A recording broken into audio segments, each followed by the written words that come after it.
ఈ తారాదేవి బౌద్ధానికి కానీ హిందువులకు కానీ యోగులకు కానీ అఘోరాలకు కానీ తంత్ర సాధనలకు కానీ పిల్లల్ని మన యోగములని ఈ ముద్ర వేసుకొని చక్కగా మనం యోగం జపిస్తే మంత్రం ఒకటి ఉంటుంది, యంత్రం ఉంటుంది. యంత్రం అంటే ఇదే ఈ ముద్ర.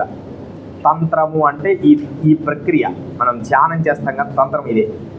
ఇక్కడ లోపల కళ్ళు మూసుకొని చక్కగా దాని అని ఒక మంత్రం ఉంటుంది, దాన్ని మరణం చేస్తాం. అప్పుడు తారసిద్ధి కలుగుతుంది. ఆ తారసిద్ధి వల్ల ఎక్కువ మన లోపల ఉన్న బాడీలో ఉన్న నెగిటివ్స్ కర్మలన్నీ కూడా తొలగిపోతాయి. తారాశక్తి అంటే తల్లిలో నుంచి మనం వచ్చినప్పుడు మళ్ళీ ఆ తల్లినే తెలుసుకునే విధానం తార. తల్లి యోనిలో నుంచి మనం బయటకు వస్తాం.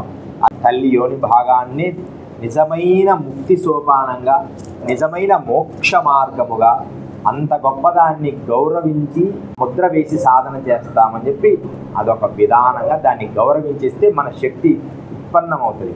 దీన్ని ఫిజికల్, మెంటల్, స్పిరిచువల్ ఈ మూడు ఏకకాలములో సాధన చేసే విధానాన్నే తారా సాధన అన్నారు.